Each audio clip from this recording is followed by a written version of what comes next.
ଆଖି ଆସିଲେ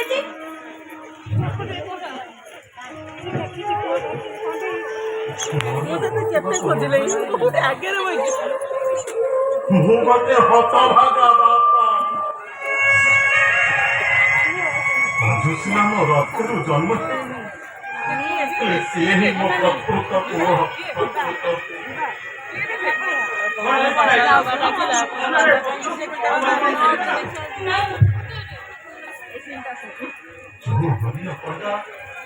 ଠାକୁରଙ୍କ ପାଖରେ ବସେଇ ବସେଇ ଅଛି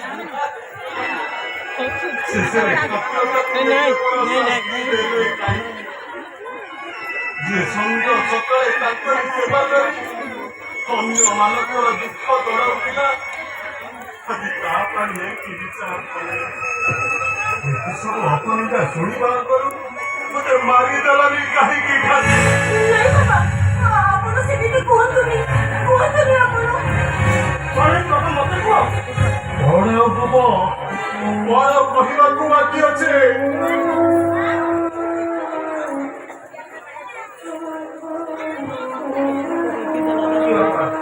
ବୁଝିବୁ ବୁଝିବାକୁ ଚାହୁଁଛୁ ତ? ଆରେ କାହାକୁ ପଚାରି ହେମନ୍ତ ଆଉ ତା ସ୍ତ୍ରୀକି ଏ ଘରେ ତମେ ଆଶ୍ରୟ ଦେଇଛ?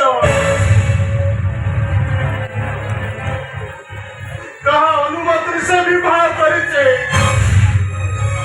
ତୁ ଅଛୁ ତୁ ବଞ୍ଚିଛି ମତେ ପଦୁଟିଏ ପଚାରି ପାରିଲାନି? ହଁ ବୁଢାଟା ମଲା ସେଥିରେ ଶୋଇଛି ତାକୁ ପଚାରିବା କଣ ଦରକାର? ଆରେ ଯାଅ ଚାଲି ଯାଅ ତମମାନଙ୍କ ମନକୁ ଯାହା ଆସୁଛି ତମେ ସେଇଆ କରିବ ସେଇଆ କରିବ। ହେମନ୍ତ ଏମିତି ଗୋଟେ ଭୁଲ କରି ବସିଲା ଯେ ମୁଁ କିଛି କହିପାରିଲିନି। ସେ ଘରକୁ ବୋହୁଟା ନେଇ ଆସିଲା ମୁଁ ଆସି କଣ କର ବାବା ପାଖେ ଛାଡ଼ିଦିଏ।